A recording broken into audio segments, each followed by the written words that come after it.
Welcome to this episode of History Hunters. I'm at Westwood Memorial Park in Placerville, California, in the mountains above Sacramento, California. I'm here to visit the graves of two famous people that you may have heard about in the past. One being the grave of a TV star, and the other an alpine Olympic skier by the name of Spider Sabich, who was killed in Aspen, Colorado in 1976. He's buried here because he grew up not very far from here in Kybers. I'm also going to be looking for the grave of Ralph Taeger, who is a TV star. He starred in the Western TV series Hondo in 1967. He retired from acting and he settled here in Placerville, and he's buried here in this cemetery. This is a beautiful mountain cemetery high up in the hills. There's a lot of oak trees and there's a lot of pine trees around here as well. And in this section here at the top of the hill is where Ralph Taeger is buried. You'll find his grave down here. I just saw it, and interestingly it says Ralph Hondo. There is a picture of him and his horse atop of this marker. He passed away in 2015. As you can see, there's a space for his wife, who has not passed away. She was born in 1942. Now, Ralph was born in Queens, New York. He grew up and he always wanted to play baseball. A knee injury prevented him from doing that. So because of his good looks, somebody had remarked that he should go into modeling or possibly TV. So that's what he did. He headed to Los Angeles, where he started finding roles in TV. He was actually featured in a number of episodes of Highway Patrol with Broderick Crawford.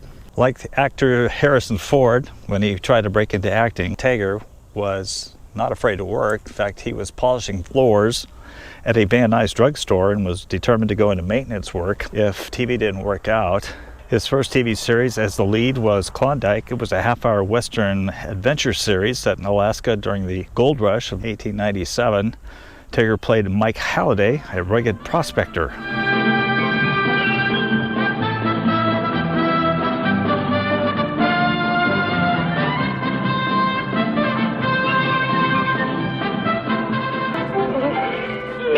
Restrain yourself. Oh, Michael, you're an angel. I don't know how to thank you. I do. Give him 20% of the bathhouse. Oh, no, thanks. You are a very apt pupil in the field of criminal detection. Have you ever thought of making this your life work? Judge, I feel like I just did. Mamie, do I still get that free bath? Anytime, Michael.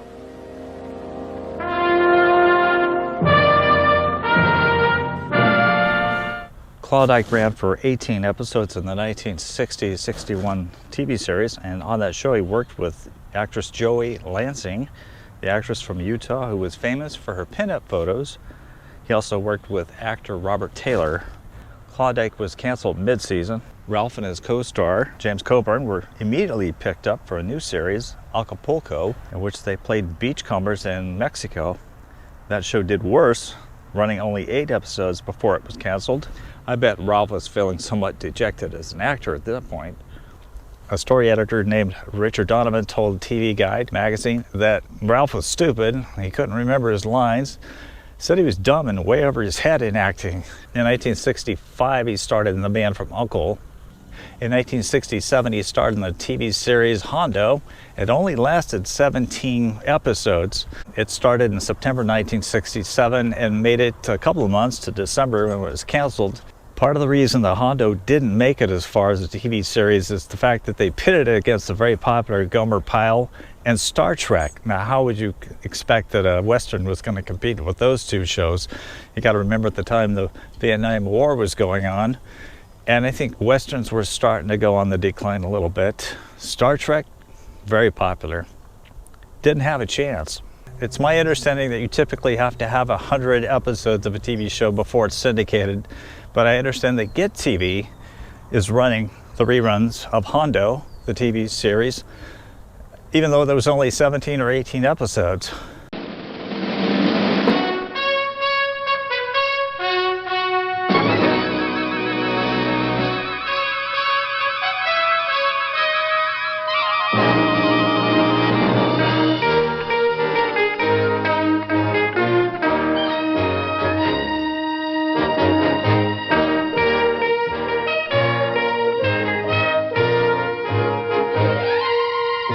If you binge watched it, you could probably finish all 17 episodes in about 2 weeks.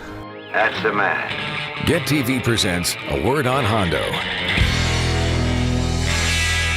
MGM, there was a fellow under contract there named Ralph Taeger. Make room, fellas. I'd like to cut myself in. When I saw this guy in the Carpetbaggers, I couldn't take my eyes off him. Right now I got a lucky feeling, mister. He was built like Tarzan. He looked something like Randolph Scott, and he had a voice like Humphrey Bogart. Something I gotta do. If that guy wasn't a television star, I never met one. You must be Hondo Lane. I said, oh, here we go with Ralph. So I shot a 10-minute presentation, 4 scenes that I had written. Which one muscle and I'll blow your head off, Saldana. And Ralph was terrific. Ralph told reporters one time that he couldn't get any work because he was labeled as uncooperative. He said he wasn't uncooperative. He said he just liked to speak his mind, and sometimes that rubbed people the wrong way. After Hondo was canceled, Taeger only made 5 TV appearances, the last time in 1983, as a character Brimmer in the Rocket's Red Glare episode of Father Murphy, starring Merlin Olsen. It was a TV Western series, a spin-off of Little House on the Prairie. His film appearances were few, but included roles in X-15 in 1961. What the hell is wrong with you? Nothing. Don't give me that, man. I've been watching these last weeks, straining, pushing yourself. Don't give me any speeches, Ernie. I've heard all I want to hear. You're not to blame, Matt. The investigation showed that. Investigation, that's fine. What about the politicians on the sideline and some of the press squeezing at DePalma and Brewster? You'd think this whole thing were going on in a dark cave somewhere. You can't cram this stuff down somebody's throat, man. It takes time. Yeah. Well, how much time does it take to show that this isn't routine? Lee had plenty of time to reject and didn't. That's routine, is it? Don't think I haven't been asking myself questions, too. It isn't any good, man. I'll tell you one thing, though. If Lee knew what we were blubbering about, he'd probably laugh at us both. The Carpetbaggers in 1964. Staged to Thunder Rock, 1964. House is Not a Home, also in 1964. The Delta Factor in 1970, and The Hostage Heart in 1977. After he retired from acting, he came up here to Placerville and started his own firewood business. It's still in operation. I understand that his son owns it. Some people have approached Linda and wanted to talk to her about her husband, but she's declined, so we're not even going to try. And she also lives up here in this beautiful part of California. He passed away here in Placerville, March 11th, 2015. I understand that he had a lengthy illness. I'm not sure what it was, perhaps cancer. He died here at a local hospital in Placerville. So I think right now what we're going to do is try to find the grave of Vladimir Spider Sabich. A very interesting story if you don't know anything about his life and his death. His death captivated the United States.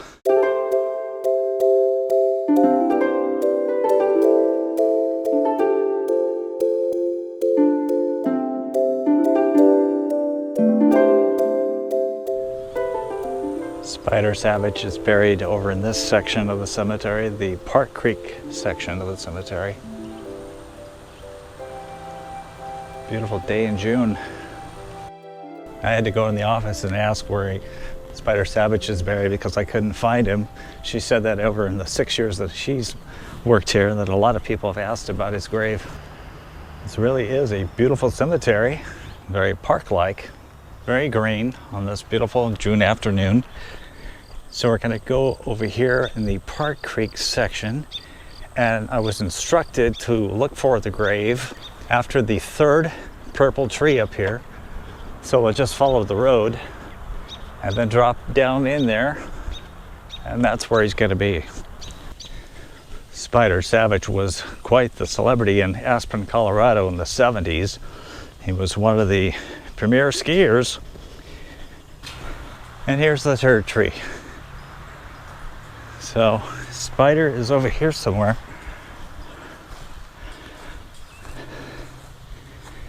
Gonna look for a small marker. Just not seeing it. A great marker, she said. 3rd tree.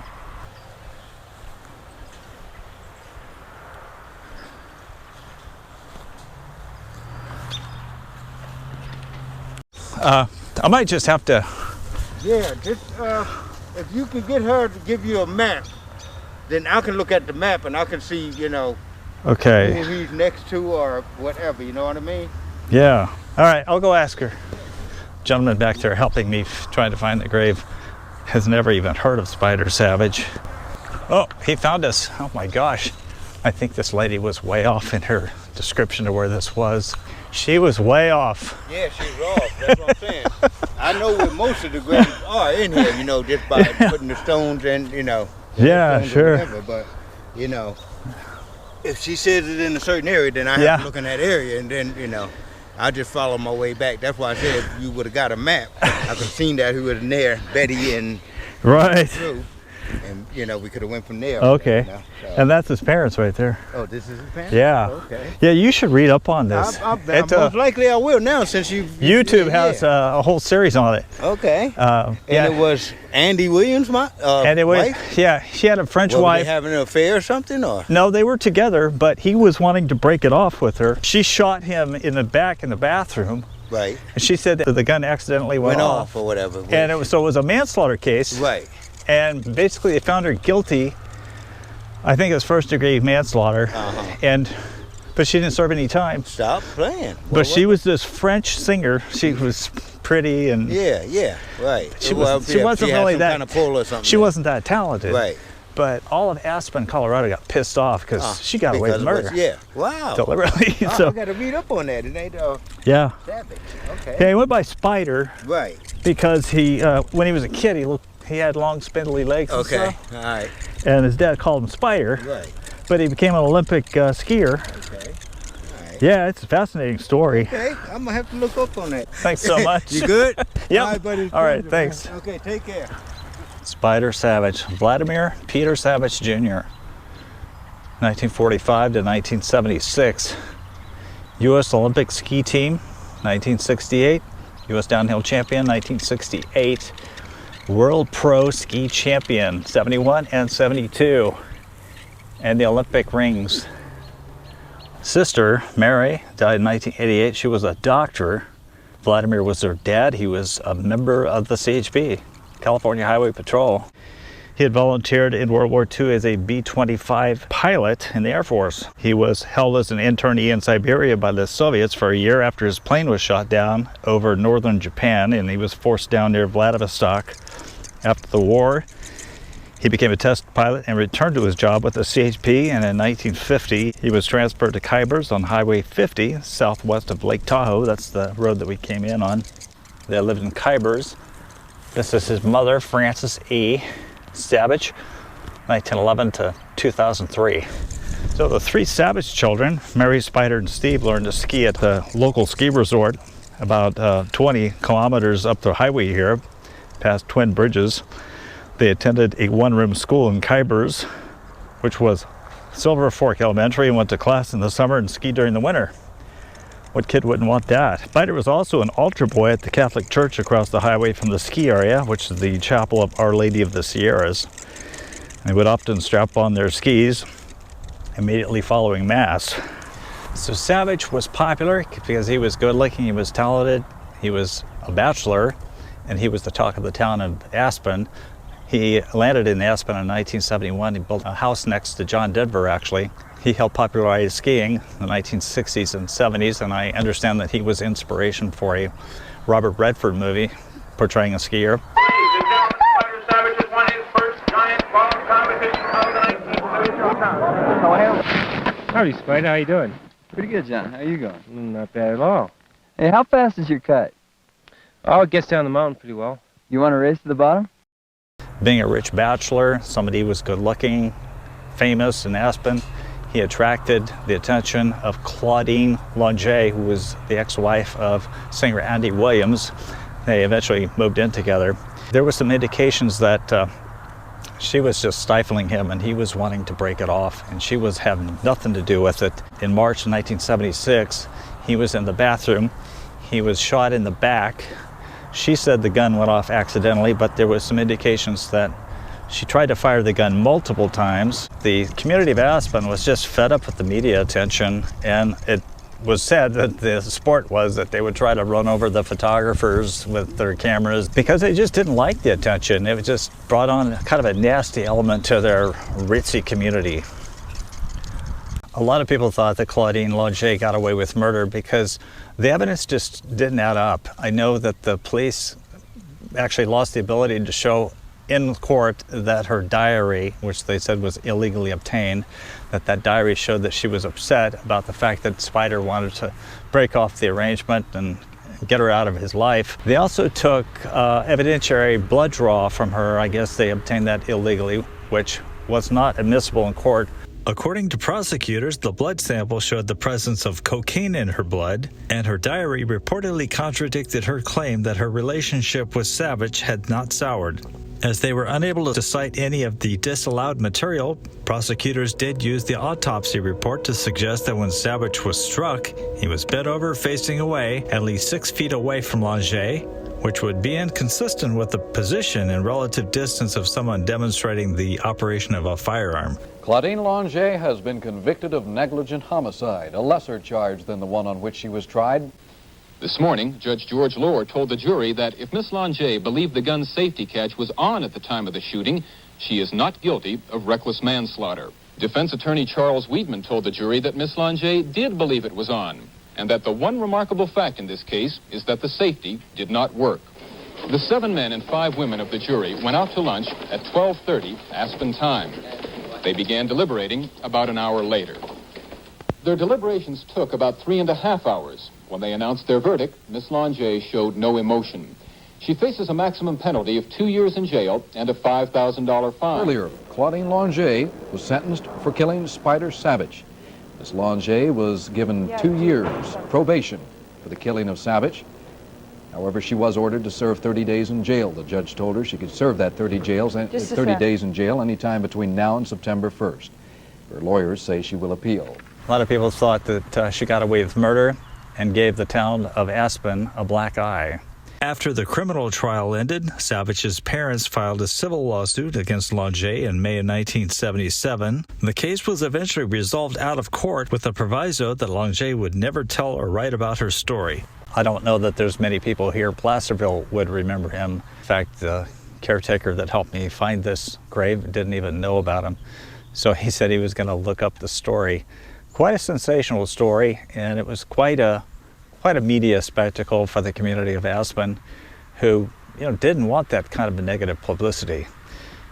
But they brought his body all the way here to California to be buried. While Claudine did not attend the funeral here in California, she did attend a memorial service with ex-husband Andy Williams, and it was very awkward to say the least. So I want to thank you for helping us remember 2 individuals that are buried here in the cemetery in Placerville: Vladimir Spider Sabich and Ralph Taeger, the TV actor. And by the way, the lady in the office didn't even know who Ralph Taeger was. So that tells you, in just the span of 30, 40, 50 years, well, maybe it's closer to 60 years, he's kind of been forgotten as well. But I want to thank you so much for joining us on this episode of History Hunters. We would always appreciate a comment, a thumbs up, and subscribe if you haven't already done so. We would thank you so much for doing that.